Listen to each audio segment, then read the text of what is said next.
Hello, everyone, and welcome back to another Helm to Tower podcast. We are back to talk all things Destiny 2. Hello, I am Mike Burgess here with Auri O'Neill. We're Hello. back. We're back. Yeah, it's right.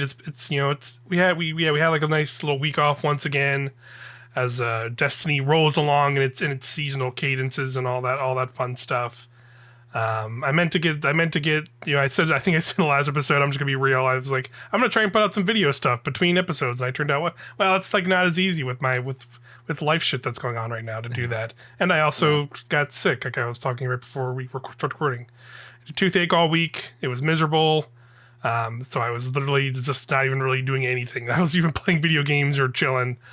So that was my week in the world of Destiny 2. Hell yes. But yeah, stuff did happen.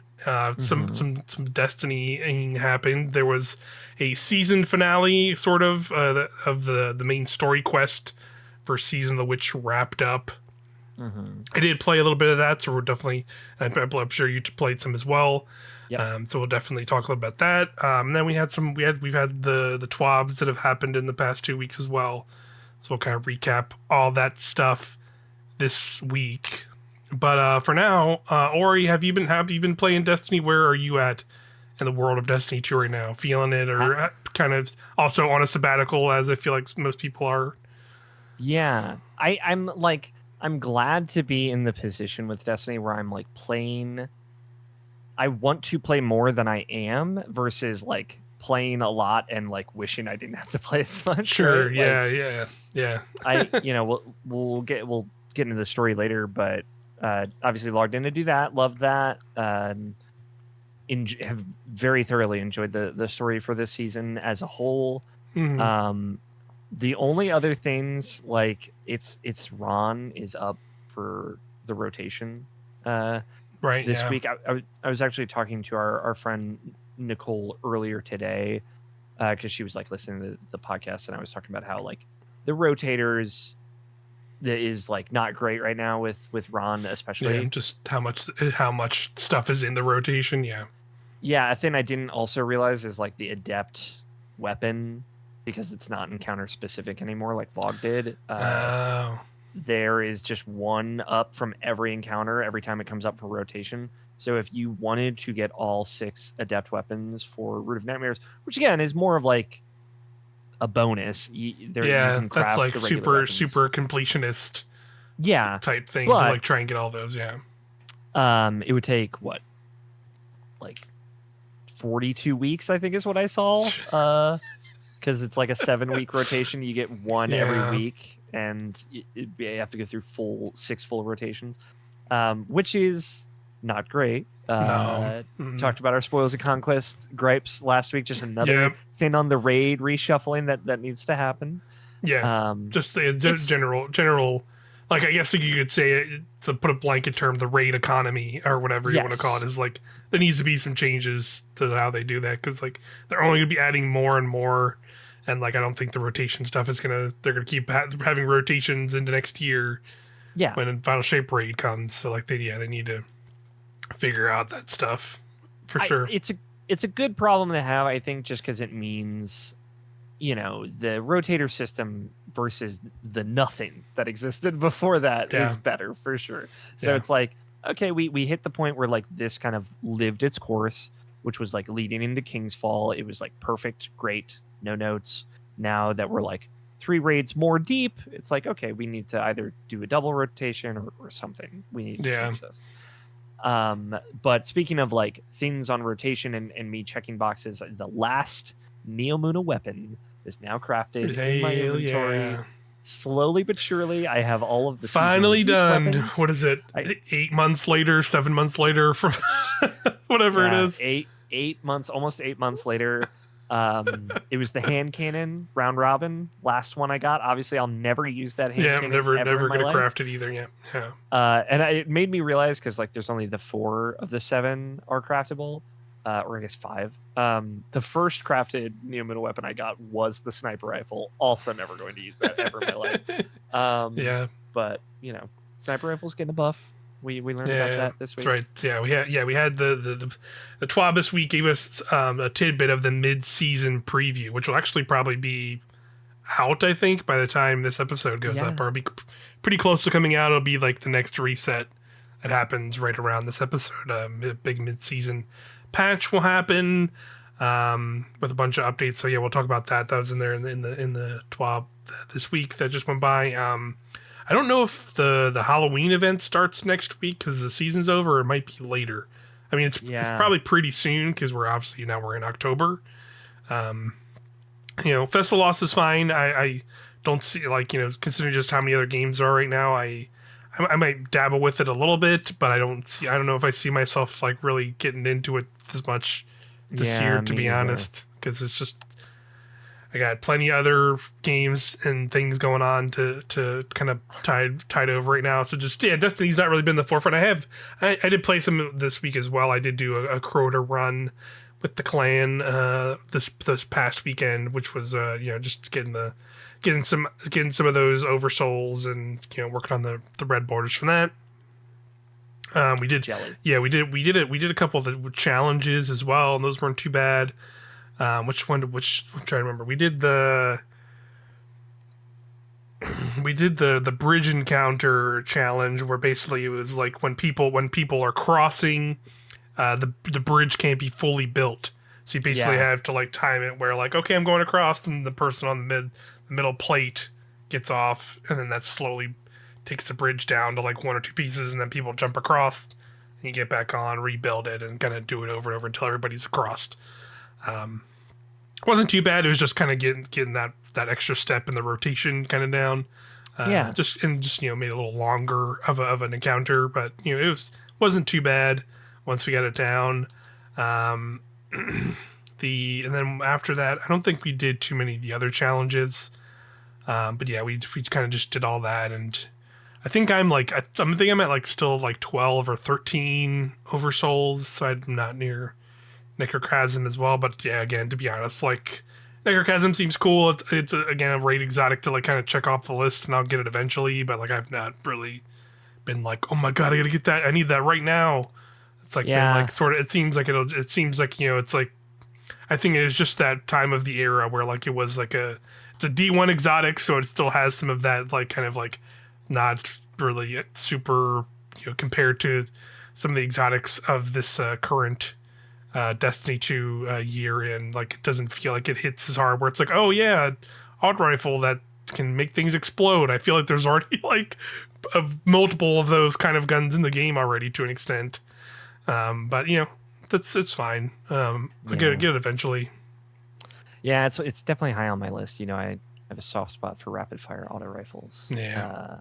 But it is similarly, we have just that arsenal problem right now where it's like, I feel very kitted for every situation that I could ever have to deal with. Yeah. So for sure. I'm not really desperate for any gun. I got two of the season weapons crafted this week. I got the Eremites, the Fusion, and the rocket launcher as well, just to have a strand rocket launcher. Yeah, and, both those are pretty solid.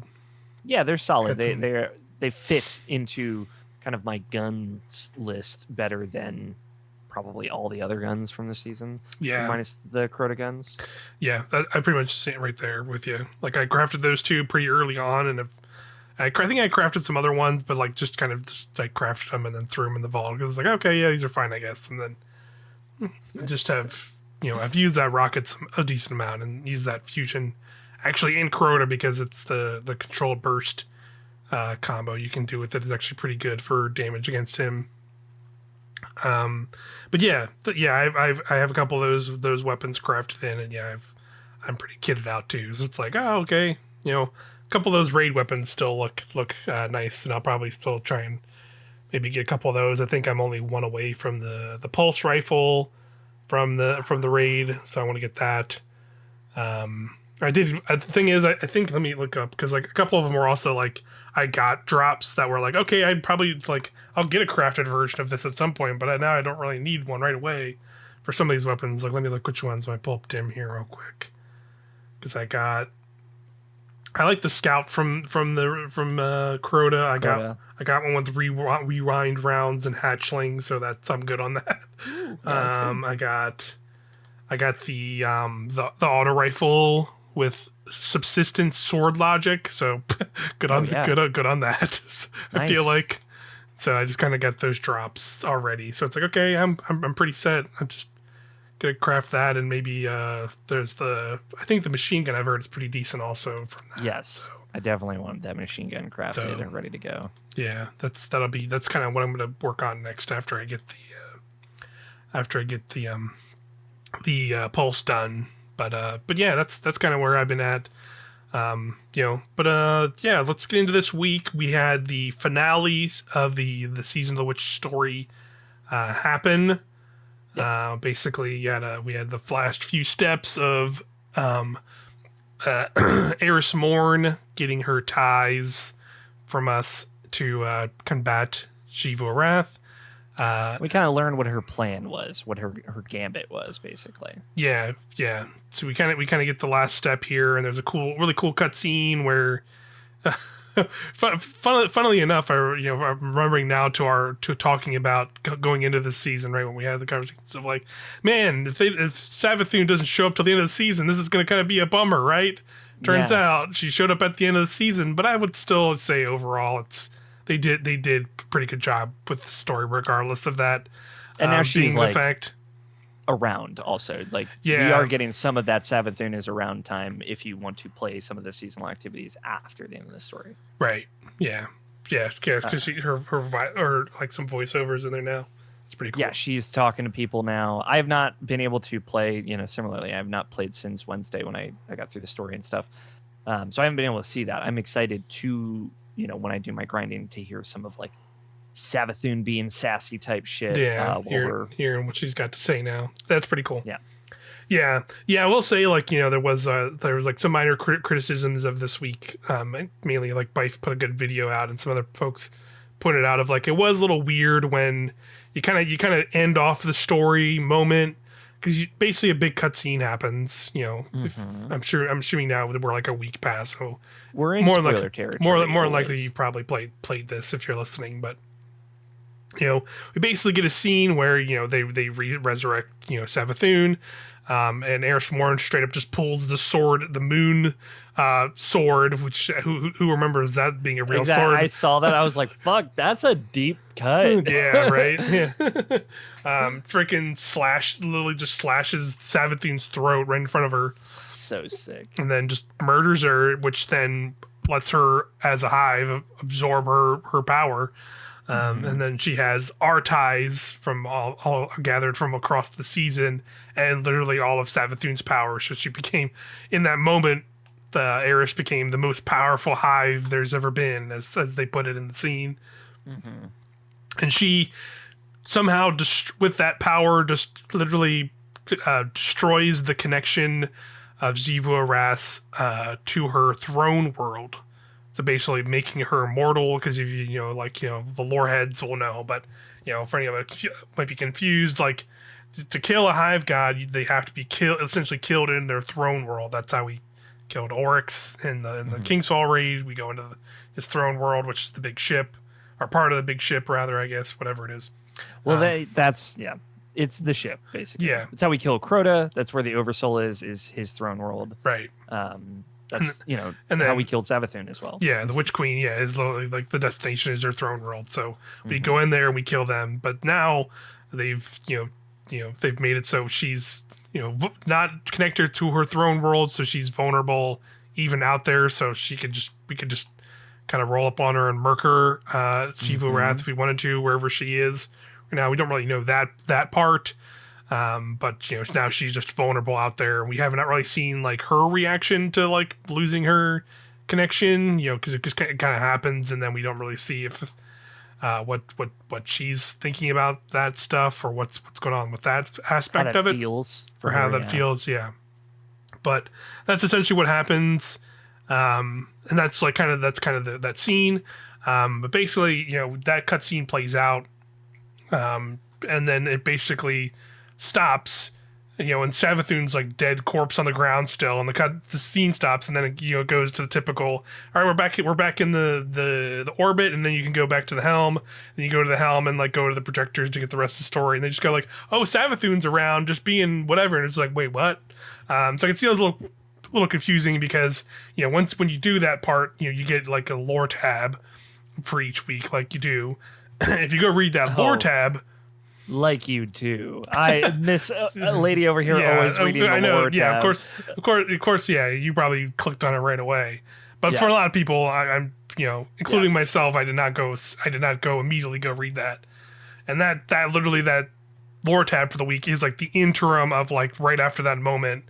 Like Imaru comes over, revives her again, and then she goes, oh, like clever, blah blah blah, and kind of does some Savathun things, and then there's like some tension between like her and Eris and like Ikora kind of talking to each other, and kind of having their unsettled kind of moment there of like, okay, well this is what it is, and then we're going now, and then since we kind of did her whole getting rid of her sister, taking her sister out of the equation was kind of the whole setup of the season to get kind of have the bargain with Savathun.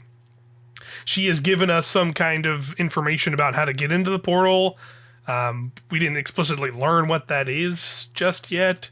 I'm assuming that's, I did see in the Triumphs there's a couple more radio messages left for the season.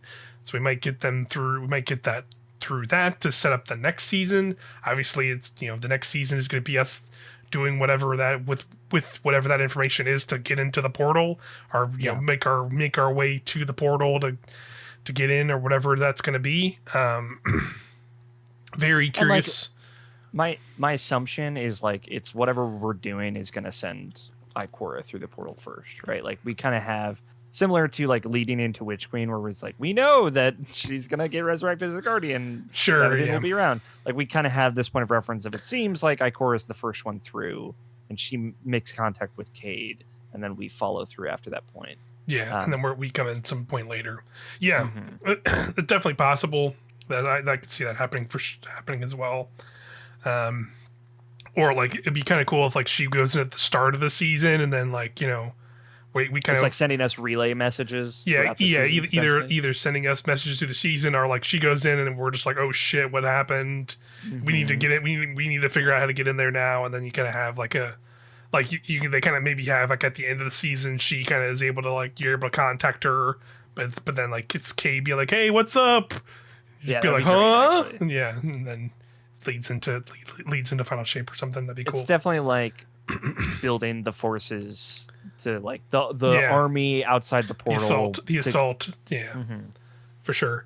Do you have any ideas of like what is it going to be? What's going to be the thing that lets us get into the portal? Do you know what it is? It's going to be like like we have some power. Like we learned about the shard of the Traveler on Earth. Take it and restore it, or whatever. Or gain part of the light power. I'm trying to think of like what is the thing that's like left over at this point that could like get us in.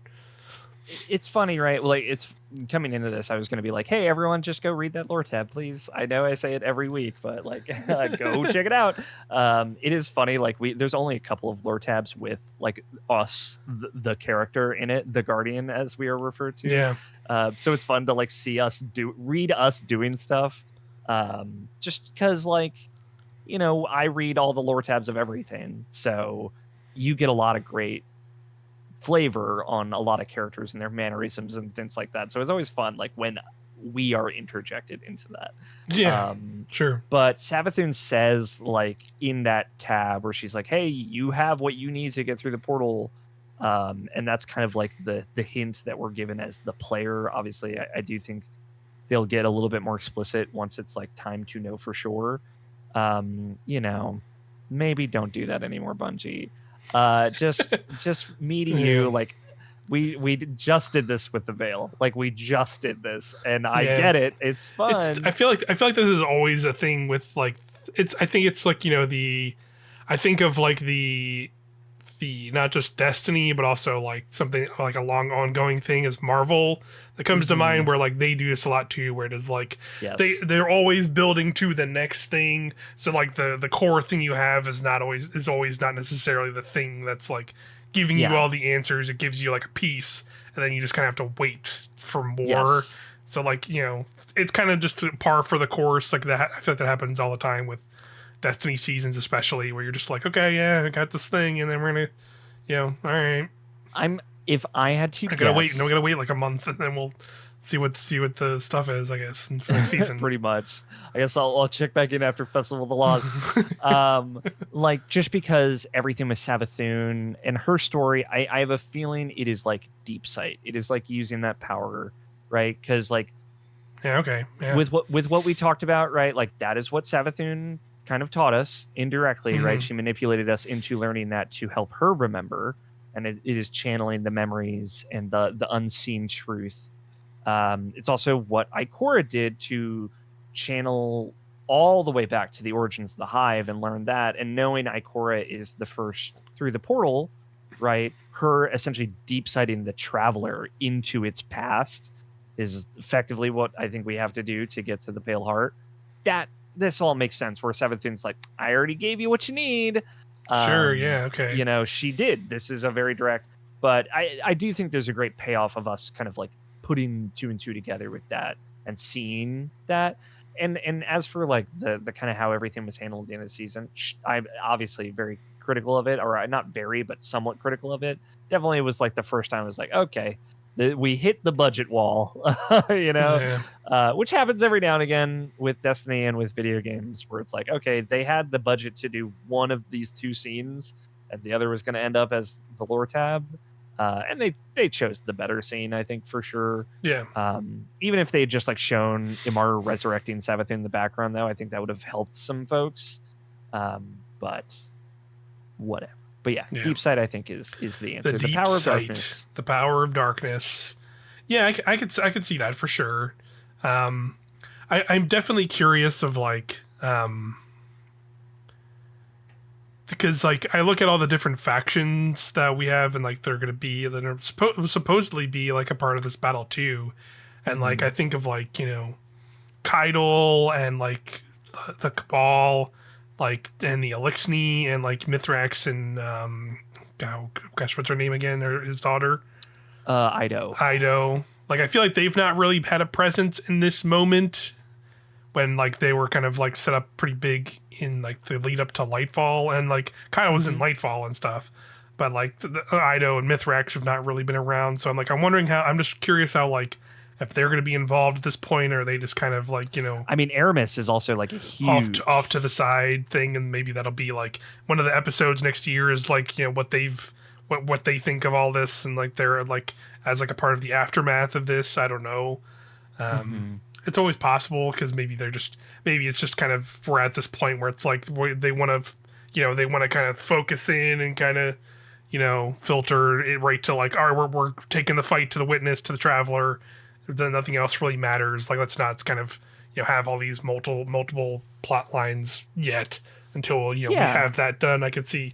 So, but I'm still curious about that stuff, I guess. So I'm curious if like those characters will show up in this final moment as we like kind of begin the assault, or like, you know, where are they going to fall in this big battle, or is it just going to be very focused on like the Vanguard and the Guardians, and like those are going to be the people having this big battle? Like, it kind of seems like it.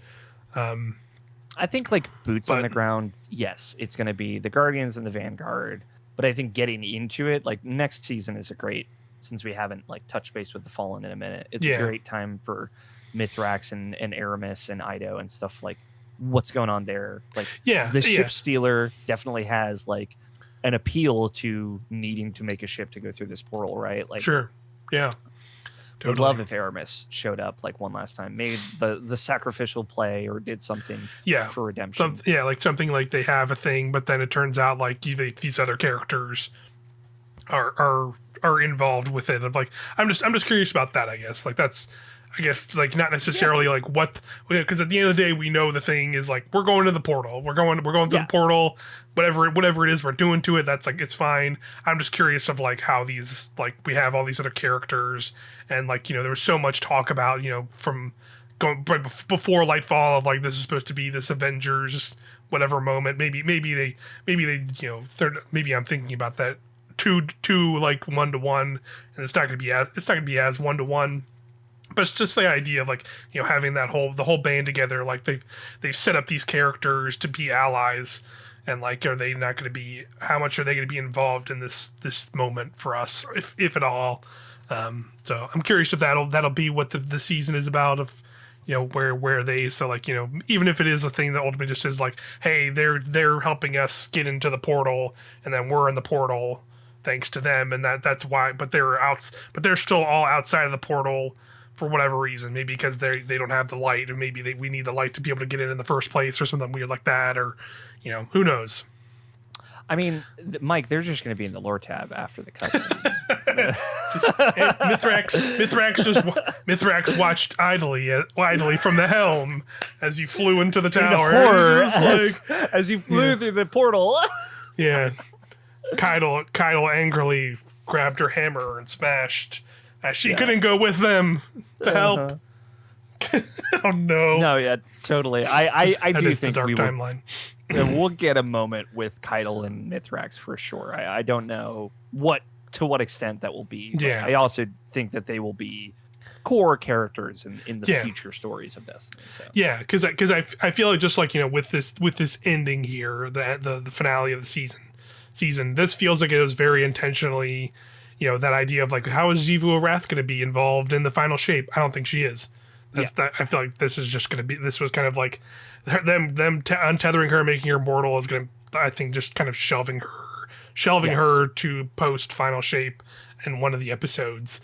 Is kind of where I'm feeling now. I think which I'm fine with, but it was a very good way and smart way to do it. Yeah, especially like building up the three sisters kind of idea with Eris in the mix, and obviously giving Xivu like a reason for revenge, but also like sets up that inevitable fight with us as like it's going to be on different terms than how we fought Oryx and Savathun, which is already like from a Guardian being a Destiny player perspective, I think is really cool. So I thought it was such a clever, it was such a Doctor Strange moment, so to speak, right? Of like kind of outmaneuvering to the side, the lateral move. Yeah. That we couldn't see coming necessarily because no one's ever done this before. Yeah. It was a cool moment for sure. Just to be like, oh yeah, that is something that like, and they kind of gave her a power, and like they did in a way that like made sense. It wasn't just like, oh yeah, suddenly the ties made it better. It's like, no, she got all those ties, plus just murdered Savathun point blank and just absorbed her power, which made her like super powerful and allowed her to do this. And she was connected into the hive and like used this, the thing the horrible things they did to her as like a way to kind of, she just kind of embraced it, so to speak. And like her not murdering after with all that power is she like lost it afterwards. I like the kind of like closed loop of the narrative thread that they made. It was just a great, they've just, whatever you say about fucking Destiny storytelling, Eris is a 10 out of 10 story front to back. Yeah. Absolutely crushed it so far. If her story ends here, which of course it won't, whatever, it's perfect as far as I'm concerned. Yeah, for sure. Good. It was a good kind of come like almost full circle moment for her character, for sure, of all the events that kind of transpired this season and kind of where it is now. So for that, I would say like, overall, we still have, another, month, and I don't know when the actual date of the next season is. December 7th? Oh, is it December? Dang, I thought it was November. It might be, it's either the last week of November or first week of December. Yeah, I'll try and see if I can look at that real quick. But regardless, we're gonna have the Halloween event, and we'll have like some other things. November 28th is the last day. There you go. So like a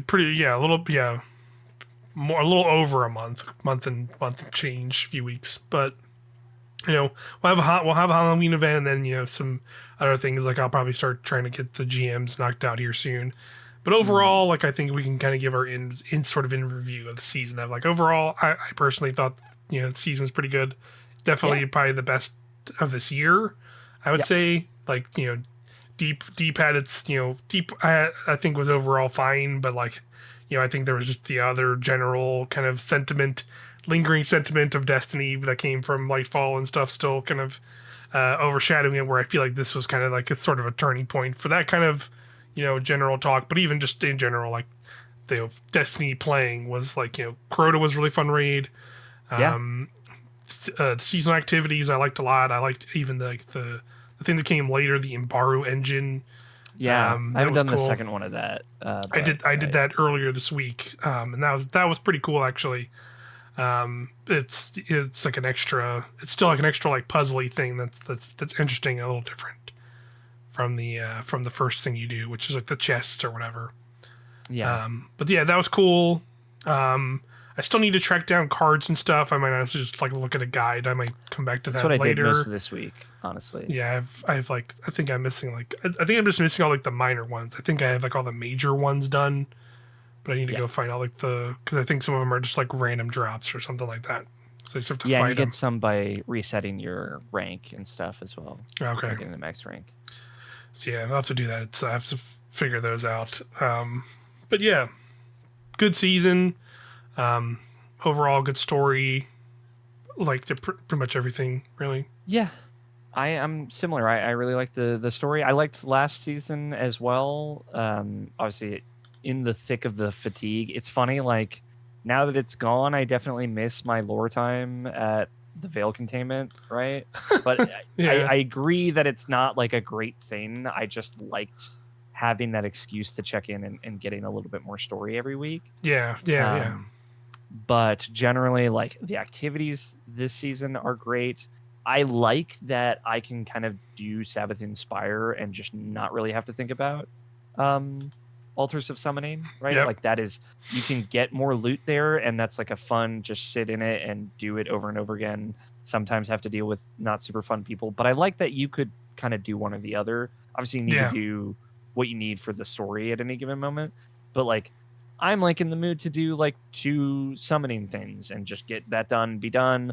Or like I'll just do a full front to back activity that's kind of like a strike and get that and get done. Like the choice, the freedom of choice was a good addition to this season. Yeah, I'm right. Yeah, I agree with you. Like I really like Savathun Spire. Like honestly, I would honestly if they just kept that in and threw it in the strike playlist, because it basically is like a strike, like you said, I'd be totally cool with that. I don't think that's going to happen, but I would honestly take that over Battlegrounds.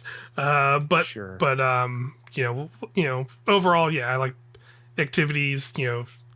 Altars did have like some weird matchmaking stuff just with but I think that's just can happen with a lot of different Destiny activities. Like the same thing happened with the one thing in the deep season, the deep, whatever. So yeah, I mean, like I do genuinely think in-game LFG is going to change everything. Yeah, and that's happening next season. I'll make it easier for sure to like kind of do those things, or feel like hey, if this is a pain in the ass to matchmake for, I can just kind of go make an LFG post. Exactly, and at least the people showing up there are going to take it a little bit more seriously than just matchmake, right? Yeah, for sure.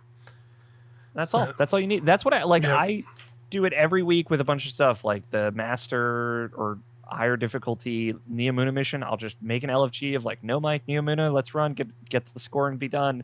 People will show up and just do the minimum there, and that's fine. Yeah. So I think that like extra step of something you need to do, even if it's in game, will help kind of like make the experience better for most people.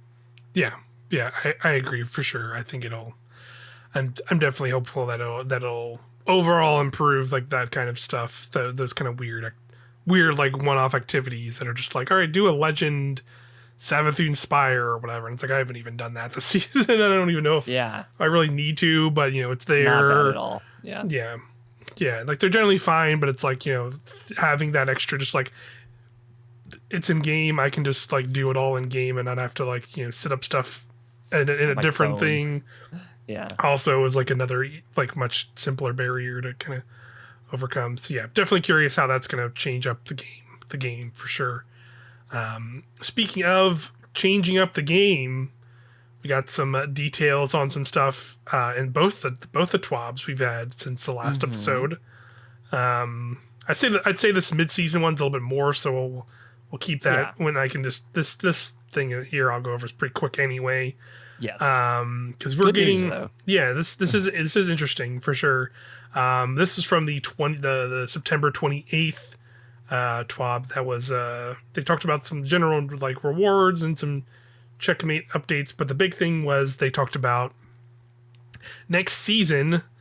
Banshee, the gunsmith guy or person in the tower, he's gonna have foundry focusing, as in if Bungie, like the various weapon archetypes in the game have different foundries with them, like Suros and Haki and all that stuff. If you see in the game, you'll be able to now focus weapons from those foundries at Banshee starting next season.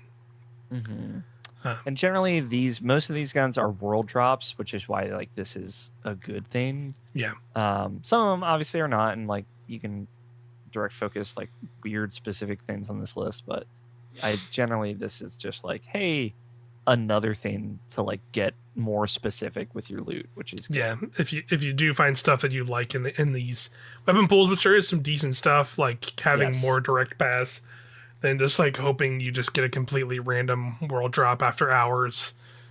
Always a good thing in my book. So here, let me read from the TWAB here.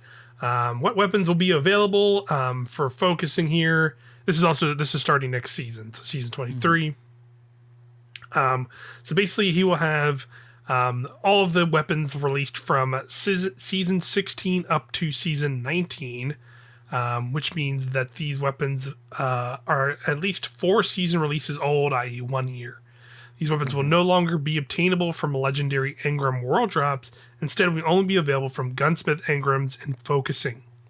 So basically, like the more recent stuff will now be world drops, and then all of these will be taken out of the world drop loot pool and into the focusing pool, which I don't know. Actually, I think I'm kind of okay with that, just because like that means like that you have much more better chances at like some of the newer stuff. The new stuff, yeah, that's true. And then and then if you really want to go back and get these older things, now you can just go focus them. Because I know there are some because they did new foundries this season, right? This season, yeah. And like there's like some good stuff in those from what I've heard people say, but I've not really gotten a lot of drops of them, so yeah, there's like a sidearm that I did not know it was like a new sidearm that I got this week. That was like, oh, this thing is really good. So, yeah. There's like that, and there's like a stasis pulse rifle that's also supposed to be really good. Yes. Yeah. From what I've heard. But yeah, I won't sit here. I'll just kind of shout out a couple cool ones in each thing. So a Suros. They have the syncopation, stasis, pulse rifle. That's all the way from the Witch Queen. That was a good one. Cantata is a solar scout. That's also a pretty good one. Haki has the Palmyra B, of course, classic. Was that a stasis rocket launcher? That's a good one to go for, and it's craftable too. So you'll be able to focus that through this and get that craftable one, I guess, if you can. So that's another good thing. If you still need to get those crafted at some point, now it'll be easier to acquire those in a craftable way, which is good, I guess, too. From Vice, of course, you have Crate and Funnel Web.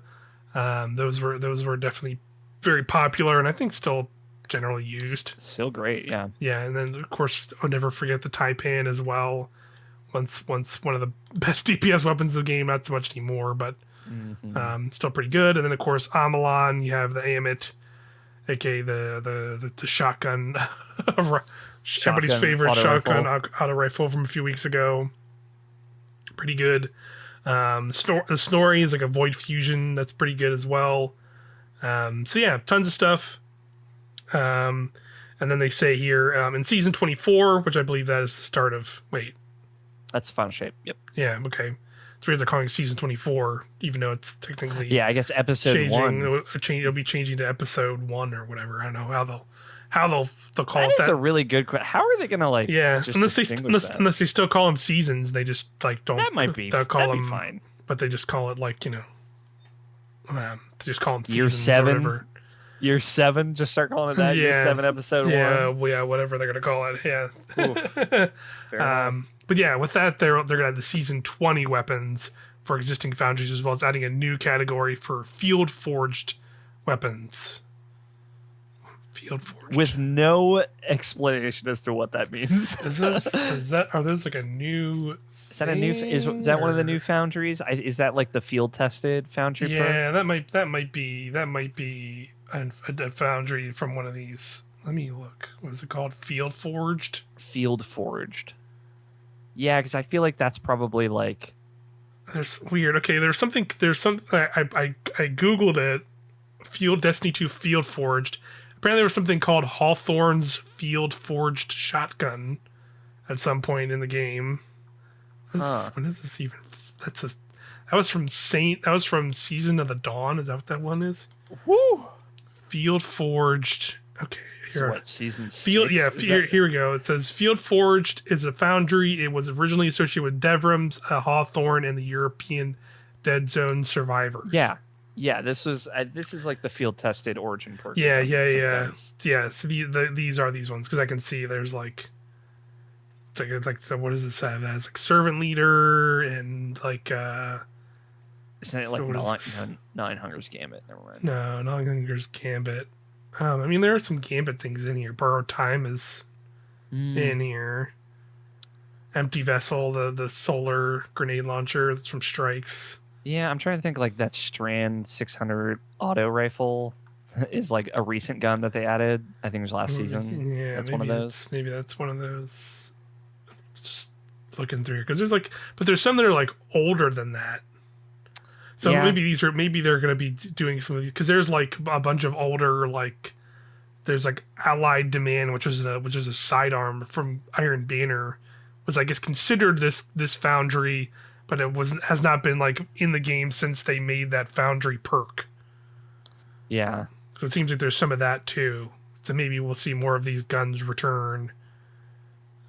As well with this stuff, because there's season 1 there's Hawthorne's Field Forged Shotgun, Lincoln Green. So that's the pulse from the. Well, now there's Jurassic Green. That's going to be one of the Festival Lost pulse rifles. So I'm guessing that'll get that perk. I'm guessing. Yeah. So these are the guns with the field tested origin trait that I think is going to include Old Sterling. That was the auto I was trying to think of. Yeah. Malicious Birthright, Battle Scar. That's like the World Drop Pulse they added last or 2 seasons ago. Allied Demand, which is Iron Banana, and the Immortal, which is Trials. Harsh Language, which is also that's a new Void Waveframe grenade launcher. So I think these guns would probably be in this. Yeah, so like some of those will be in there. Maybe some like newer ones too that they add in for that. So that's cool. So that'll be with the final shape. Gunsmith Focusing will also be replacing Banshee 44's 6-count weapons section.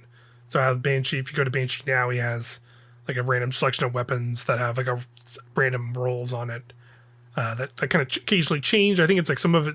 I forget what it is. It's like I think the selection of weapons changes weekly, and then the perks on the guns themselves change like during the week. Yeah, a couple times during the week, I think. Yeah, so it's something like that. But yeah, those will be replaced by any of a selection of these foundry guns. I think they said how that rotates. So I'll keep reading here. The following weapons will be moved out of the world pool. These will not be available from Gunsmith Engrams or Focusing, but will instead be occasionally available from Zur instead.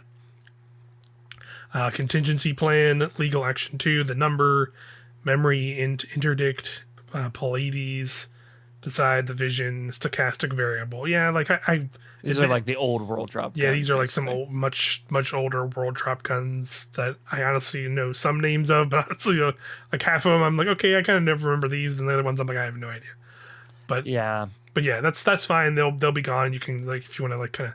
I feel like we're getting to the point where like some of these guns where it's like they just will. If anything, you're like filling out your collection if you're like a weird completionist with like a couple of these guns at this point. So it's not really that big of a deal if you're missing out, in my opinion, at least. Soft sunsetting, basically. You know? Yeah, we're back at it, Bungie. I can't believe they're sunsetting again in Destiny 2. Oh. Dead game. Anyway, Banshee before. Now we have on. So this is how the weapons are going to be rotating at Banshee, and how we have it. Basically, there will be 2 foundries available at any given time. So this is the rotation that'll go. So on day 1, basically there will be Amalon and Suros. Then day 2 it'll be Suros and Haki. Day 3 it'll be Haki and Feist.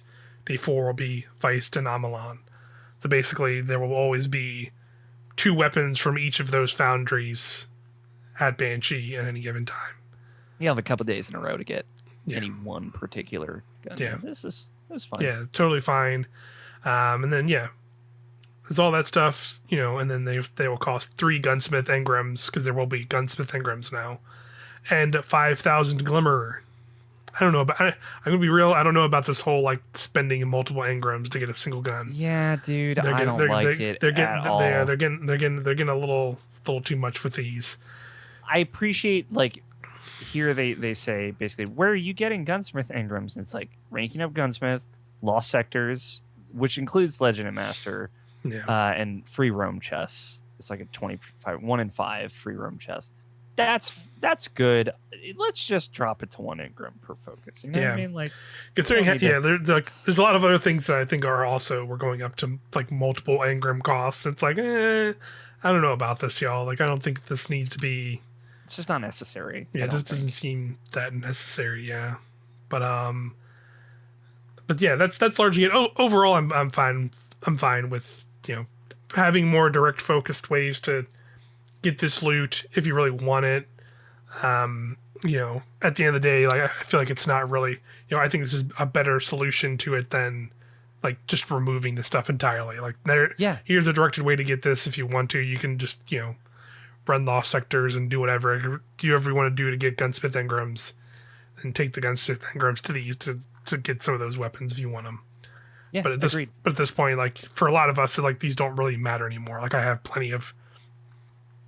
a bunch of these crafted or already sitting in my vault that I've like not used for months at this point. So like for me, it doesn't matter. But for newer players, it's good. I'd rather these stick around for them to get them rather than them just disappearing. So yeah, it's one of those things. Like you go into an LFG or whatever situation, and they're like, oh, like I don't have this gun for ad clear or this gun for DPS. Like, now the more times you can point someone to a very specific place where they can get that weapon, the better, I think.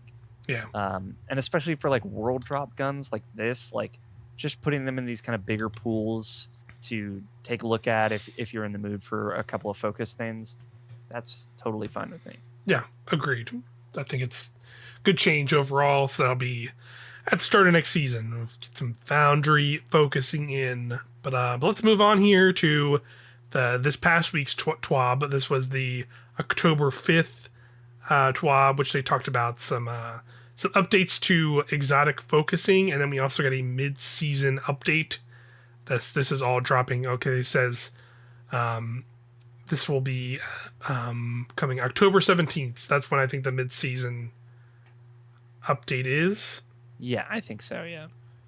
That also could potentially be when Festival of the Lost starts, but we don't know. Yeah, I was going to scroll real quick here and see if it says here when this is. But it doesn't. It doesn't say a specific date. So, yeah, it might be. Yeah, we might get this mid-season patch this week that this episode's going to drop, or it'll be the 17th. So this week or next week, it'll be here. Do they do this on Thursdays or Tuesdays now? Thursdays. Got it. So either the 14th or the week after. Yeah. Mm-hmm. But yeah, this is basically they're swapping around some of the costs. For focusing, they are basically making tier 1 exotic focusing now, which I believe is like when you choose it's not choosing a exact specific exotic, right? It's choosing like, hey, I want The one season, from, basically. yeah, I want from like the Red War exotic, or I want like a Witch Queen exotic or whatever. So now those will cost 10 enhancement prisms and 30,000 glimmer.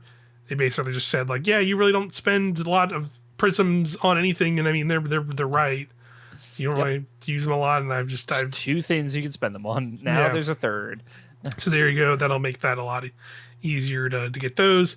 And then they kind of lowered the cost here from all this from the tier 2, which that is like you choose the specific exotic you want. That'll now cost 2 ascendant shards rather than 3, and 60,000 glimmer. Which is an improvement. Yeah. Yeah. I think that's an improvement, because like it is. I think it is that it always is that like the weird fine line that we talked about like a little bit on the last episode of like the legendary shard debacle with like the two very very broad sides of the game, right? Of like the hardcore players having literally triple digit legendary shards and how you balance around them, to people who are like, they have 5 legendary shards and can barely, get like, and are nickeled and dimed out of like having any kind of consistent amounts. Like the Ascendant shards are kind of similar, where like, there are people who have Ascendant shards like still flowing out of their fucking, what is it? The every pocket inventory and orifice on their and body. still have a bunch of pockets, have a bunch of them in their inventories, even though they load them with that. Where you have people who can, they get like the 2 or 3 you get from a single season pass over a 3-month period, and then that's all they have. If they get to like level 60 or whatever, yeah, exactly. So. They're trying to strike that balance of people, but also at the same time, like it's tough too, because like the people that probably also have that many Ascendant shards also probably have all the fucking exotics they need. Yep. So it's like, how do they make it better but not like super easy for people? I mean, tough balance. I have not balancing act for sure. I've been thinking about it because like I want to kind of have like a dark weekend where I just spend a lot of time in God, what's the fucking thing on the throne world? For Ascendant Alloys. God. The activity. I can't even think of the name. Yeah, I know which one you're talking about, like the 6-player thing. Yeah, the 6-player. I just want to spend like 16 hours in there and see if I get up to 30. Yeah, that's always that is something that you really should actually work on, is figuring out how to give a little bit more of those out, because like those are like the ones that you're actually even like the hardcore players are like pretty light on those. They're like super stingy excuse me with those freaking things in a way that like I feel like they don't need to. Yeah, at this all point in the game. Seasonal activity like legendary Savathun Spire will get you Ascendant Alloys, for example. Yeah. Which is weird. It's just just let them drop from GMs. It's fine. Give me a couple there too. Give me 2 alloys and 2 shards. It's fine. It's really it's not a big deal. It's not a big deal. Yeah. But yeah, they're obviously doing a lot of changes to the currencies and economy in this game right now, for sure, with legendary shards going next season and them adjusting these, and making weird choices about like how many engrams you need to focus a single gun or whatever. Still, they're making a lot of changes and seeing where things fall, and I'm all for the change at the end of the day, but it's just the growing pains, right? Of like they got to change improving, it. Yeah, overall, I agree. We're definitely improving. We're in the right direction. yeah, I definitely agree. Definitely overall improvements, but there's always going to be the 1 or 2 like they're gonna try this thing and see what people think of it, or how they use it, if they do anything, or if it moves the needle this way or that, and then they're gonna change it and adjust it again. Just like, remember, we were spending 100 legendary shards of focus on some legendary weapon focus at one point. We had some bad times. Yeah, and it's pretty rough. Better now. Pretty rough. Yeah. So, it was pretty rough back in the day for stuff for sure. That was last year. I remember that. It's not that long ago. We were still crunching down those crafted weapons to get the Doritos and those. Yes, we had that's the currency. Three or four different like crafting currencies were still in the game. Probably resonant alloys. Fuck those. Absolutely, so glad that they're gone. Yeah. The darker time. We're definitely out of those darker times for sure. Yeah. So we'll see where they're going here. But yeah, let's talk about this mid-season update. Again, they didn't give like a specific date in here from what I saw, so it'll either be what will it be? Either the 14th, which is Thursday, this Thursday. No, the 21st. No, you're looking at it wrong because the Thursday would be the 12th. The 12th, yeah, that's right. It'd be the 12th or the 19th. Mm-hmm. Or well, this one said this would be actually. Hold on. The cost for the engrams will be the 17th, which is the exotic engrams. Yeah, right? That'll be not this. This will be out Monday the 9th. So it'll probably be the week after this. So that might be when the mid-season update is. Then it might be the 17th, probably. Or it'll be in these 2 weeks. But let's just get into what they're actually updating. Mm-hmm. So the big ones again, I think these were a lot of these first couple here are I think a lot of these honestly are just like pretty PvP focused. Yeah. So I've somebody who has not played PvP since that Dark Trials weekend. I think I talked about around the final shape. I've not played a single match of PvP since then. So these things are. I just read this one. Was like, sure, whatever. I didn't see any of this shit when I was playing, so whatever. It is funny. Like I definitely see young Helm Spine all the fucking time. For years. Actually, and I've Teus Wards less so. I would say. Yeah, I've not seen these as much, but yeah, they're getting a big change. And Teus Wards, their perk, the Reflective Vents, now requires full class ability to deploy. Following deactivation of Reflective Vents, your class ability energy is drained or proportional to the amount of damage reflected. And no longer provides an improved slide. So basically, Teus Wards is basically like the thing where you on a Titan when they slide, and it lets them reflect like stuff with their slide. Extremely funny, basically, very frustrating. Yeah, it can be pretty brutal for some certain activities and overpowering. So yeah, they're clearly reining it in.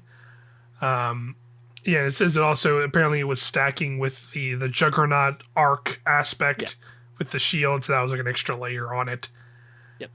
So yeah, they just they said in Teus Ward users will just now have to think about their engagements more carefully because opponents can exploit the times their class ability is down.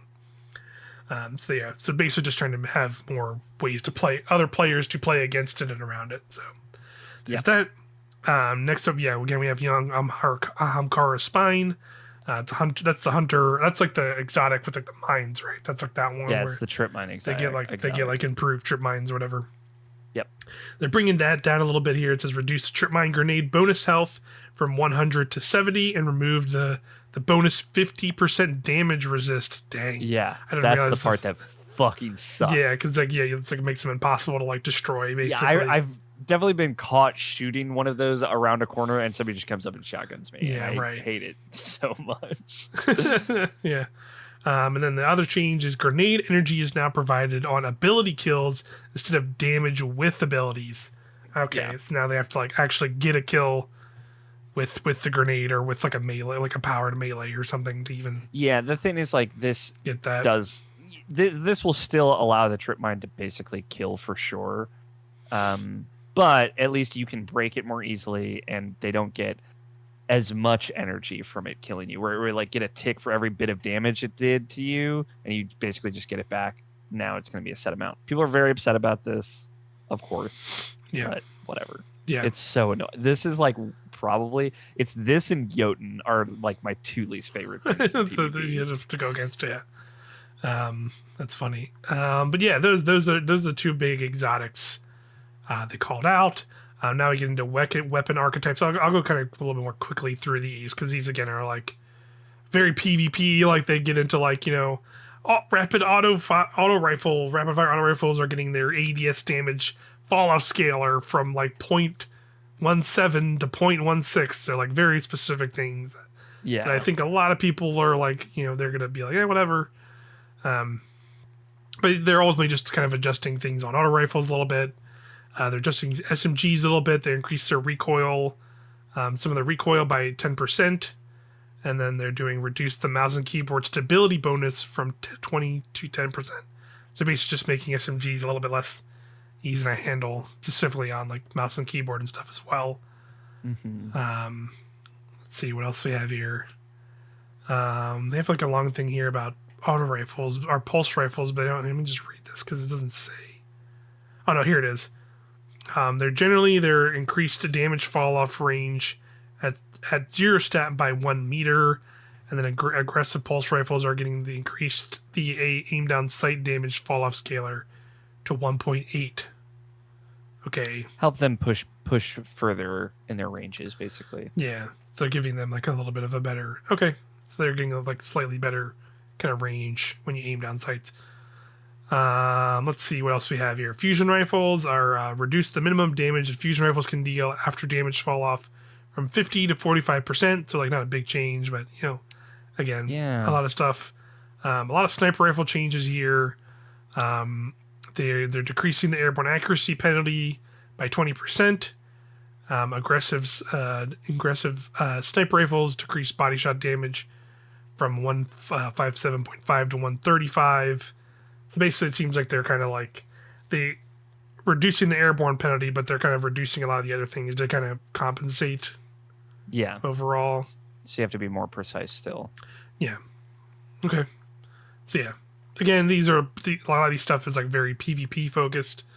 So PvP heads, you can read the stuff or figure it out. Yeah, I mean, there's like 2 tables in here too of like ADS scalar, like damage drop off scalars. So it's in the weeds, let's say. For sure.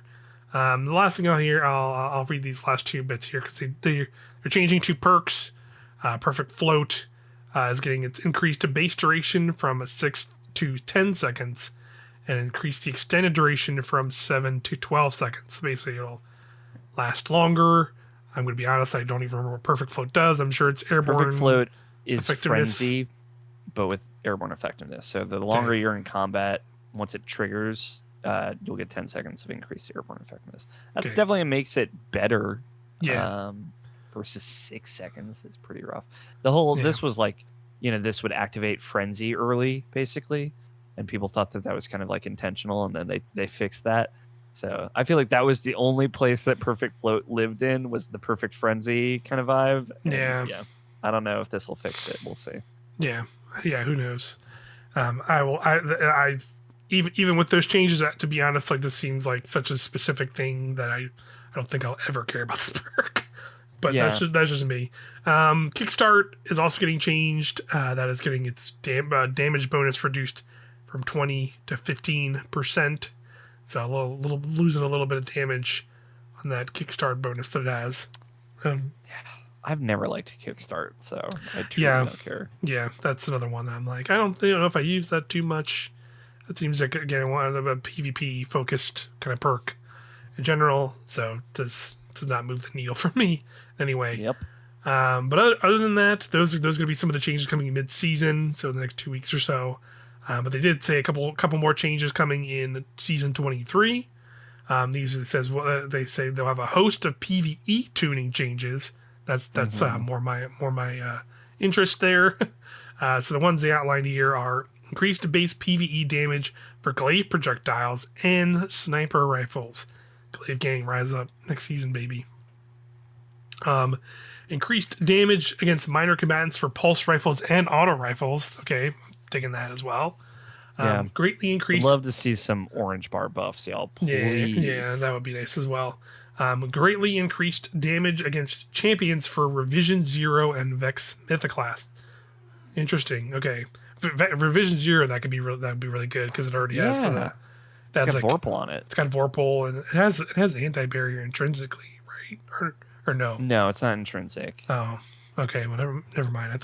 I thought like the sniper shot was like intrinsic anti-barrier, but I guess not. No. Maybe it'll be Maybe that. it is. That'd be kind of nice. I don't think it is. Because That would be a good change if it's not. Yeah, considering they're calling out champions for both of these specifically, like I think that'd be maybe these both get like some kind of intrinsic anti-champion stuff. I think that'd be cool. That would be cool. Also, I'm going to say it here. They're also making changes to Vex again. I'm going to say we're getting Fog update next season.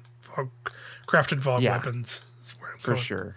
It is as much as I'm a direction. sicko, and I want Garden, but I gotta get that fusion rifle. It's really good in Garden. Mm-hmm. Revision 0 does have intrinsic anti-barrier. Okay, I thought it. Yeah. I guess I just missed it. Excuse me. I thought it did. It's just it's like the same thing I have. Like, it was not bad, but I just never really. I used it when it came out in Season of the Seraph, and then I was like, okay, cool. And then threw it in my vault because I have so many other pulse rifles I like way more. We frequently have anti-barrier pulses. I think just my confusion. Yeah, that's fair. And then the last thing they say is we're also excited to finally get the glaive rework into your hands, including changes we've made to the exotic class glaives to make them more effective and enjoyable to use. Season of the Glaive is here. Extremely excited. If there was ever a time to add a strand glaive, please, Bungie, this is the moment. I believe. I haven't been using glaives a lot lately, so I would love to have an excuse to break them out again. Yeah, me too. I'd be totally down to hear what these exotic glaive changes are too, because I like some of the stuff in concept with the ones that are here, like the baby bubble with the Titan. And, the healing turret. It's great ideas. Yeah, they're cool. It's just I wonder if they will give them like some better utility with those things. Would be very nice. And how they especially the hunter one for sure. Yeah.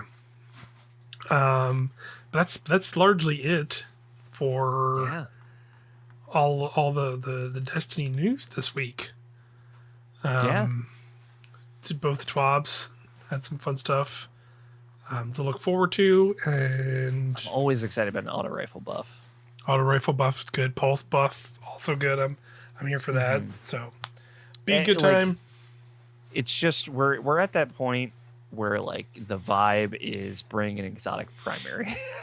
Yeah. Because that's going to be your mowdown weapon, and when it rips, it slays. Yeah. It's like I have Quicksilver Storm in most scenarios now, and I don't really need much else at the moment. So I'll be curious if they're just cool with that, or it's figuring out something else. Yeah. Now they want to adjust some things, but who knows? Who knows? Next season, glaives might be the whole new thing. We'll have to see what's up with that. Next season, which is again November 28th, so I still got some time. But but that's I think be a short episode this time around. But this is short for us. Short for us. But that's but we're in that time of the year with that time of the season rather. Yeah, we're probably gonna have a break after this, right? For a little bit. Yeah, I'll say we'll probably come back with an episode probably once the holiday the Halloween thing kicks off. I guess I don't know how much we'll be playing it, but we'll see. We'll keep the eye on the old TWABs and things as they come out. But we definitely will have. If you want more of me and Auri, we definitely will probably have a lot of stuff over on our main channel. Talking Alan Wake 2 very soon in a couple weeks. Mario Wonder is also very soon. Very excited. I have a review I'm working on. I know, shocker. It's been a while since I've done one of those. I will have I'm brainstorming my next Destiny piece. Mm-hmm. I was thinking about doing a Season of the Witch kind of post thing, but I don't know. Yeah, I might do something more interesting. We'll see. Yeah, that's definitely the vibe I'm at too. Of I said I was going to try and do some video stuff, but just life got the better of me, and I don't know if I can. I'll guarantee that, so I'm not going to say it again. Although I definitely constantly think about it because I do as much as I downtime can be good sometimes. Yes. I can feel bad, when we don't have stuff going up on the channel, but still appreciate regardless anybody who shows up and listens here on either podcast services or listens or watches us on YouTube. Always appreciate it. Hey, if feel free to just maybe leave us leave us comments or something about like a topic, and maybe if there's like an interesting topic, maybe we can just kind of not really talk about whatever's going on, but we can just shoot the shit about some random Destiny topic from something else. But totally. But yeah, let us know if you want that. Otherwise, yeah, we'll probably be back again when the Halloween stuff kicks off, because I'm sure by then they'll start kind of giving us, as we get probably later into October, end of October, we'll probably get more twabs about actual bigger updates next season. So yeah, but for now, that's gonna do it. Thanks everybody again, watching and listening as always, and we'll see you next time. Bye. Bye.